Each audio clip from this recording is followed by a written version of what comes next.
Salam dari pegunungan Brasil. Ini adalah istriku Betsy. Dan ini adalah saudariku Miriam. Siapa di antara mereka yang lebih mirip denganku? Saudariku adalah dokter yang fokus pada gaya hidup. Dia sudah menikah dan menjadi seorang ibu. Sementara itu, istriku adalah penggemar pengobatan alami. Dia telah mengikuti berbagai kursus dan merupakan pendiri serta direktur MedSet, sebuah asosiasi.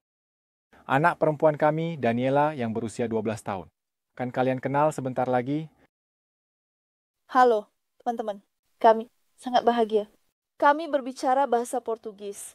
Dan kami bersyukur atas teknologi yang menerjemahkan ke dalam bahasamu.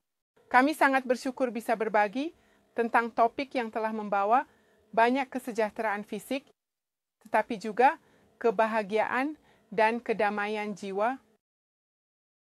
Motivasi utama untuk menjaga kesehatan datang dengan bantuan Tuhan, agar kita bisa memiliki pikiran yang lebih jernih dan peka untuk mendengar serta memahami firman-Nya.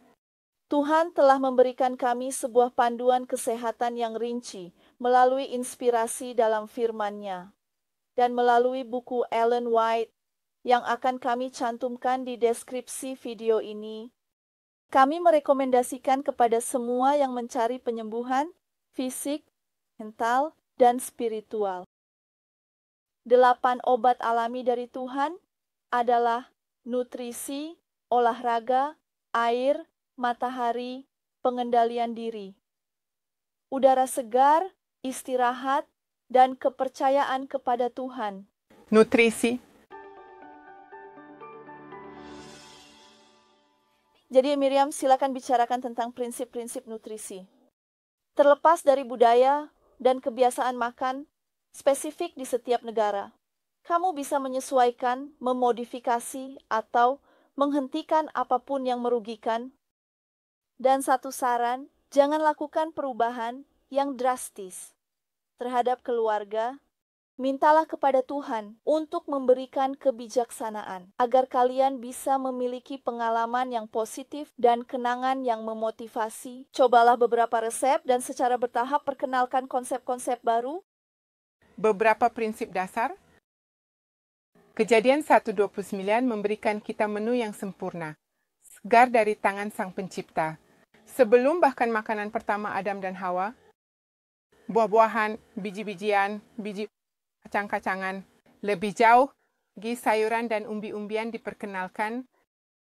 Cobalah untuk memilih makanan yang seutuhnya, kaya, serat. Apapun yang bisa kamu makan, mentah.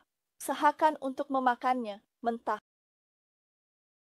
Serat itu mengurangi risiko penyakit jantung, kanker, diabetes, dan obesitas. Di mana bisa mendapatkan serat? Makan buah-buahan dan sayuran segar mentah setiap hari. Menyemai biji-bijian adalah pilihan yang sangat baik. Makan lebih banyak biji-bijian utuh, nasi dan roti gandum daripada yang putih. Kacang, lentil, kacang-kacangan, dan biji, daun, dan sayuran. Rencanakan tidak lebih dari 3 kali makan. Dengan yang pertama, di pagi hari, menjadi yang paling banyak, seperti seorang raja. Makan siang kedua. Di awal sore, seperti seorang pangeran. Dan jika ada makanan ketiga di akhir sore, biarkan itu seperti makanan seorang pengemis, ringan dan dalam jumlah sedikit, mudah dicerna. Buah-buahan adalah pilihan yang baik. Roti panggang. Jangan makan di antara waktu makan, hanya minum air. Untuk pencernaan yang lebih baik, makanan harus memiliki jeda 5 jam. Antara satu sama lain, kebanyakan orang akan merasa jauh lebih baik. Hanya dengan 2 kali makan di pagi hari dan 1 kali di siang hari menjelang sore, terutama jika kamu memiliki rutinitas yang lebih santai. Dan cukup cadangan tubuh. Di rumah kami makan pada pukul 8 pagi dan pukul 2 siang. Dalam jumlah yang membuat kami merasa puas dan bertenaga. Dan selalu narik untuk melakukan jalan-jalan ringan setelah makan. membantu mengurangi glukosa dalam darah. Sekarang, satu pertanyaan, bagaimana jika saya tidak punya uang untuk membeli daging atau seekor sapi untuk mendapatkan susu? Lebih baik untuk kesehatanmu. Tahukah kalian berbicara tentang makanan dari sumber hewani, daging, ayam, ikan, keju, susu, telur. Semakin sedikit kita makan, semakin baik. Keluarga kami juga memilih untuk menjadi vegetarian. Perhatikan, kolesterol adalah bahan baku untuk membentuk hormon seksual. Estrogen, progesteron, testosteron. Semakin banyak kolesterol yang dikonsumsi, semakin besar ketidakseimbangan hormonal mendukung kanker di organ reproduksi. Pada wanita, terutama payudara, ovarium, rahim, dan pada pria, kanker testis dan prostat. Konsumsi telur yang berlebihan dapat mempercepat kematangan, bahkan sebelum waktunya yang tepat di masa remaja. Makanan dari sumber hewani ini juga bersifat asam dan dapat memperburuk nyeri sendi yang merupakan ciri khas dari penyakit autoimun dan rematik. Kurangi juga hingga minimum konsumsi gula. Ia mengurangi kemampuan sel darah putih yang merupakan tentara pertahanan sistem imun untuk memfagosit, yaitu untuk memakan kuman yang menyerang. Tanpa mengonsumsi gula, satu sel darah putih bisa menghilangkan 14 bakteri dalam setengah jam dengan hanya 6 sendok teh gula. Aktivitasnya menurun menjadi hanya 10 bakteri dengan 12 sendok teh, setara dengan 1 gelas minuman bersoda.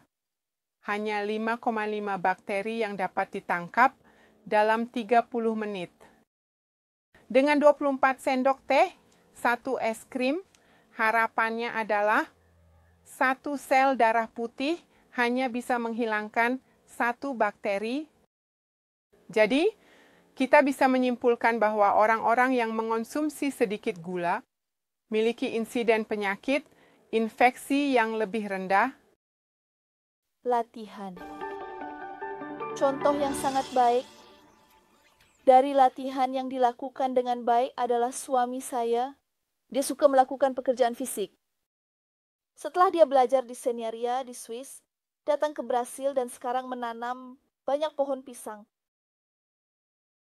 Sejak muda saya suka berlari saat saya berusia 14 tahun. Saya suka berlari, jogging. Jadi saya menetapkan target dan berpikir, ketika mobil itu datang mendekat, saya harus sudah sampai di tiang itu. Jadi itu memberi saya dorongan tambahan. Olahraga fisik memperkuat jantung, menurunkan tekanan darah, membakar kalori berlebih, dan membantu menurunkan berat badan, meskipun itu bukan kasus saya, dan mengurangi stres. Pilihlah berbagai jenis olahraga, sebaiknya di luar ruangan.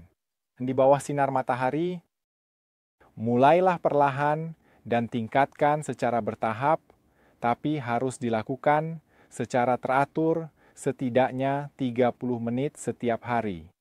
Berkeringat dan dengan detak jantung yang cepat, latihan yang sebenarnya. Atau jika itu adalah latihan yang lebih berat, bisa dilakukan 2 atau 3 kali seminggu. Di Swiss, tempat saya tinggal di masa muda, hujan sangat sering, jadi saya suka pergi berenang di kolam renang dalam ruangan.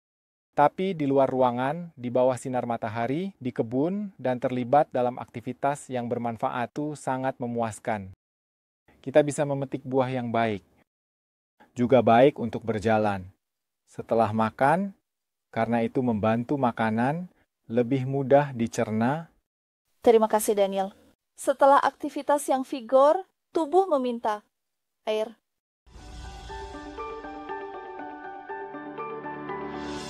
Jadi Miriam jelaskan manfaat. Di obat ini, semua makhluk hidup gantung pada air.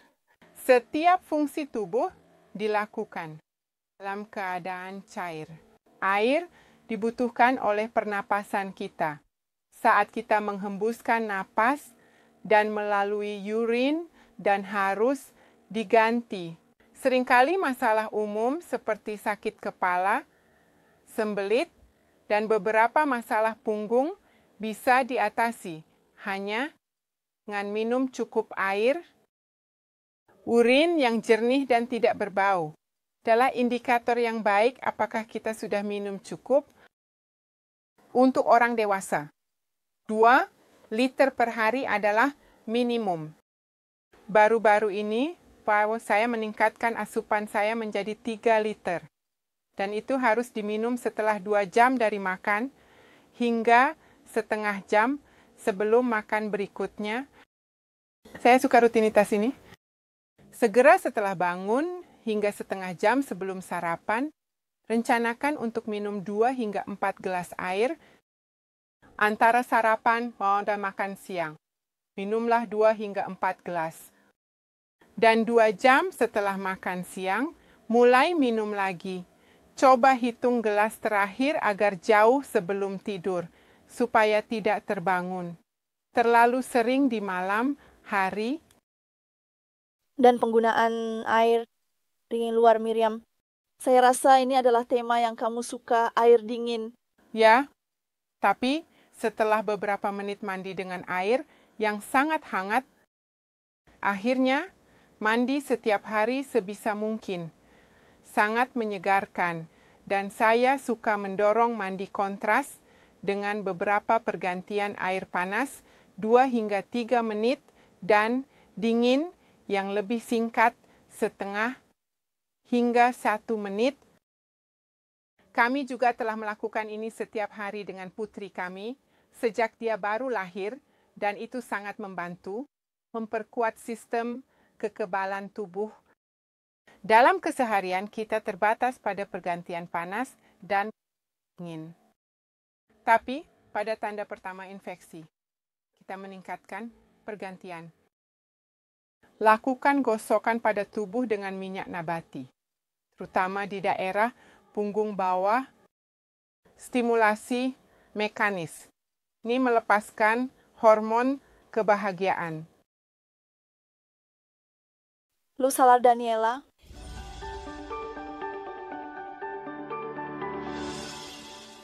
Obat berikut ini adalah salah satu agen penyembuh paling alami dan juga salah satu yang paling kurang dipahami dan digunakan sebagai terapi, yaitu sinar matahari.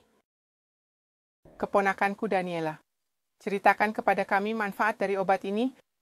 Dengan kulit yang begitu cerah, apakah kamu takut untuk terpapar sinar matahari? Tidak, Tante. Matahari bukan musuh. Tapi kita harus tahu bagaimana cara mendapatkan manfaatnya. Orang dengan kulit cerah seperti saya harus mulai dengan 10 menit. Dan secara bertahap meningkatkannya, mempersiapkan kulit untuk mendapatkan paparan sinar matahari yang baik secara langsung. Kita selalu harus sangat berhati-hati agar tidak terbakar. Tahukah kamu bahwa bahkan pola makan juga berhubungan dengan reaksi terhadap sinar matahari? Ada diet rendah lemak, protein. Telah dilakukan studi dengan kelinci, di mana sebagian dari mereka diberi diet sayuran mentah. Kelompok lainnya diberi pakan yang kaya lemak dan protein hewani. Jadi kedua kelompok tersebut terpapar sinar ultraviolet. Dan kelinci yang diberi makanan berlemak mengembangkan kanker kulit. Sementara itu, kelinci yang diberi diet sayuran mentah tetap terlindungi. Orang-orang dengan diet tinggi lemak lebih cepat mengembangkan kanker kulit. Kasihan, tapi sangat menarik. Kelinci kecil juga mendapatkan manfaat dari diet yang kaya serat dengan rumput dan jerami. Dan aspek penting lainnya adalah agar mata menerima spektrum cahaya yang penuh. Jadi, habiskan waktu di luar ruangan tanpa kacamata atau lensa kontak. Saya juga membaca bahwa sinar matahari dapat menurunkan tekanan darah, mengurangi kolesterol, membunuh bakteri serta virus.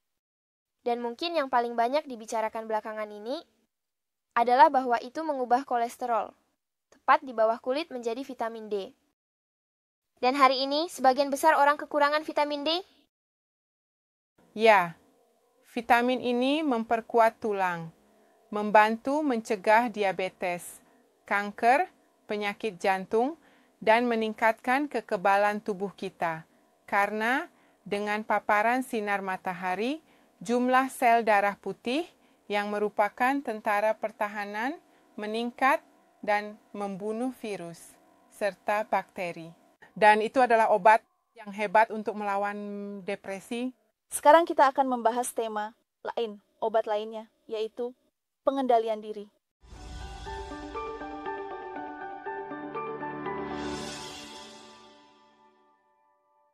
Pengendalian diri, menurut definisi, adalah penghindaran dari segala sesuatu yang berbahaya dan penggunaan yang seimbang dari apa yang baik. Tidak hanya dalam pola makan atau paparan sinar matahari, tetapi dalam semua kebiasaan. Rokok merugikan hampir setiap organ di tubuhmu. Sebagian besar kecelakaan lalu lintas melibatkan penggunaan alkohol. Mereka yang minum minuman beralkohol memiliki kemungkinan lebih besar untuk menggunakan narkoba ilegal. Kopi adalah obat yang populer, legal, dan tentu saja membuat ketagihan. Gantilah kebiasaan lama dengan yang lebih baik. Dapatkan dukungan dari keluarga dan teman-teman. Percayalah pada kekuatan Tuhan untuk mengatasi Udara segar.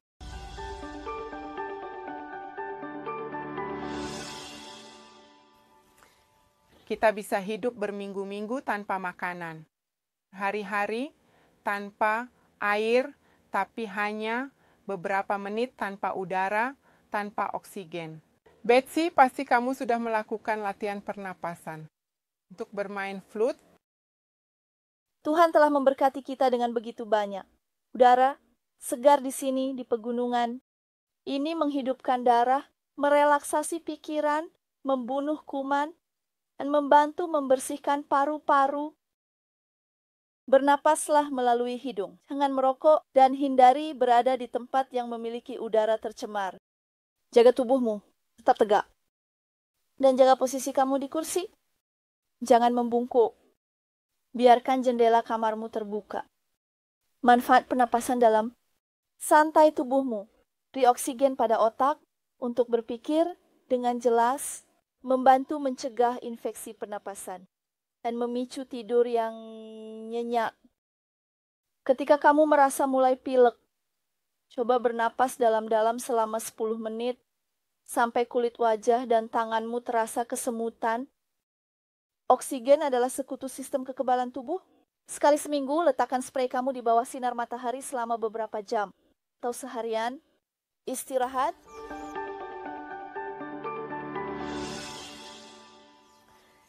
tahu rahasia masker wajah sangat efektif.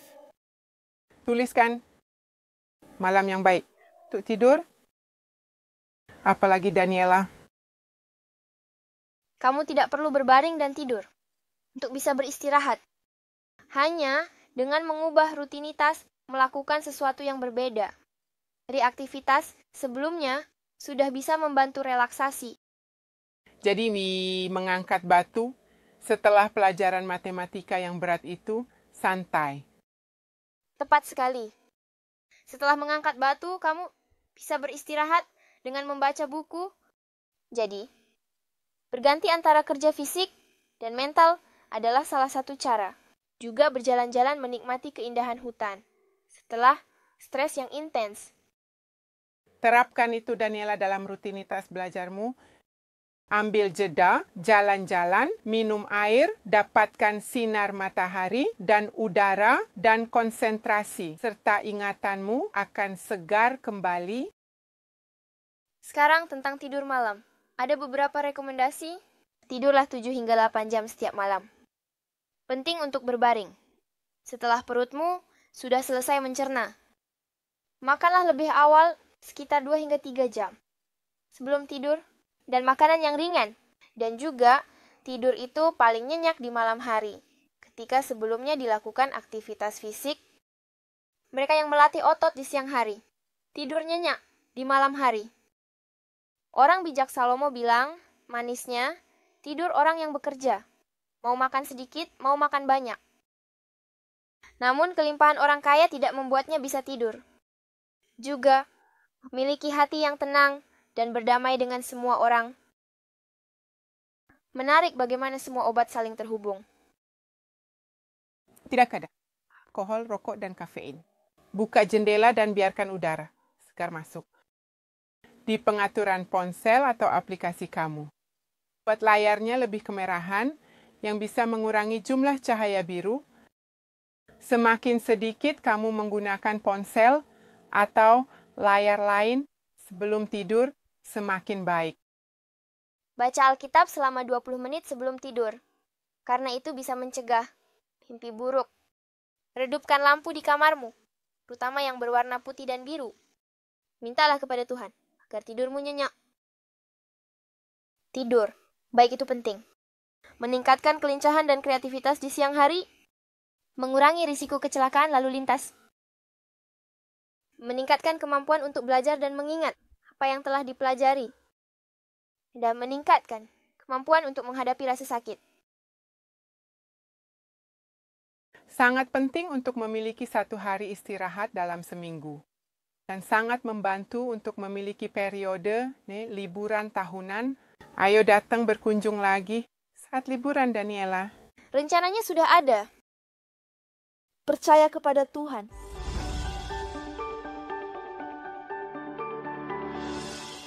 Sekarang kita mengundang suamiku Daniel untuk memberikan komentar tentang obat ini. Ingat bahwa ada video lain di saluran ini tentang tema Alkitab 3 pesan malaikat. Apakah kamu percaya kepada Tuhan? Memiliki hubungan dengan Tuhan, menghasilkan kedamaian batin, dan memberikan stabilitas. Memberi kekuatan untuk memaafkan orang lain. Sebuah rahasia adalah berdoa untuk orang-orang yang tidak kamu suka, dan mengharapkan yang terbaik untuk mereka. Kamu akan melihat betapa besar perbedaan yang dibuatnya. Percaya kepada Tuhan membawa cinta ke dalam rumah dan membantu menyembuhkan masalah serta trauma. Bagaimana cara meningkatkan kepercayaan diri? Kepercayaan tumbuh melalui pengalaman. Doa yang dijawab memperkuat iman. Ketahuilah bahwa Tuhan menjaga kita seperti seorang ayah, dan jika kita menginginkan kehadirannya dan hidup sedemikian rupa agar tidak menjauhkannya, Dia tidak akan pernah meninggalkan kita. Berdoa itu seperti berbicara dengan Tuhan, seperti dengan seorang teman. Ini memberi kita kekuatan untuk menghadapi tantangan hidup. Itulah sebabnya juga disebut sebagai napas jiwa. Kami punya di sini, ya, di kebun kami, sebuah sudut di taman tempat aku biasa berdoa. Jika di rumahmu, siapkan tempat khusus hanya untuk berbicara dengan Tuhan. Tutup pintunya dan cari kehadirannya. Aku juga suka berdoa saat senja, seperti yang dilakukan Isaac. Daniel dan Davi menyisihkan 3 kali sehari untuk mengobrol dengan Sang Pencipta. Saat kita masuk ke dalam konteks spiritual, kami ingin menekankan beberapa hal tentang hubungan antara pikiran dan tubuh. 9 dari 10 penyakit berasal dari pikiran. Sebuah gangguan di rumah mungkin sedang menggerogoti jiwa itu sendiri. Obat yang salah menyeimbangkan pikiran. Doktrin-doktrin palsu, seperti tentang neraka yang menyala selamanya, menyebabkan siksaan abadi bagi orang-orang jahat. Memberikan pandangan yang salah tentang karakter Tuhan, agama Kristus, jauh dari menyebabkan kegilaan, adalah salah satu obat yang paling efektif. Sebuah penenang yang kuat bagi saraf. Dan untuk mengakhiri pembahasan ini tentang kesehatan, mari kita sentuh sedikit tentang topik yang jarang dipertanyakan, tetapi sangat relevan bagi kesehatan wanita, yaitu setengah dari penyakit wanita disebabkan oleh kesalahan dalam berpakaian. Aku akan biarkan kalian berdua komentar. Sebenarnya, Apakah kamu pernah ditanya oleh doktermu tentang pakaianmu? Jarang setuju. Tetapi kekurangan ini tidak mengurangi pentingnya mempertimbangkan beberapa hal. Pertama, kesehatan yang sempurna memerlukan sirkulasi yang sempurna. Namun itu tidak bisa didapatkan ketika ujung-ujungnya, lengan, kaki yang jauh dari organ vital, terasa, dingin, dan tidak terlindungi oleh pakaian yang tidak cukup. Sementara 3 atau 4 kali lebih banyak pakaian digunakan di bagian tubuh, di mana organ-organ vital berada, menyumbat jantung, perut, hati, dan organ panggul dengan kelebihan darah. Kedua, setiap pakaian harus pas di tubuh agar tidak menghalangi sirkulasi darah maupun pernapasan yang bebas dan penuh, tidak meninggalkan bekas di kulit, juga mendukung gerakan yang bebas dan postur yang tepat. Perhatikan, bahkan pakaian dalammu, baik yang bawah maupun yang atas, tidak boleh menghalangi sirkulasi yang baik. Ketiga, ada usulan juga dari Alkitab dalam Ulangan 22 ayat 5, yaitu alih-alih mengenakan celana jeans yang sedang tren, yang cenderung membuat area intim lembab dan terjebak, lebih sehat jika mengenakan pakaian yang khusus untuk wanita, yaitu gaun atau rok yang memberikan ventilasi yang lebih baik. Bersama dengan kebiasaan menjaga kebersihan intim ini, mengurangi masalah ginekologis dan urinari serius di antara masalah lainnya. Akhirnya, tentu saja hanya ada sedikit sentuhan pada topik-topik yang bisa dan harus kita dalami dalam studi dan refleksi kita. Semoga kehendak Tuhan dilakukan. Jika ini adalah keinginanmu, peganglah janji ini. Tuhan adalah Dia yang bekerja di dalam kita, baik untuk menginginkan maupun untuk melaksanakan, sesuai dengan kehendak-Nya yang baik. Filipi 2:13. Iman, kemenangan.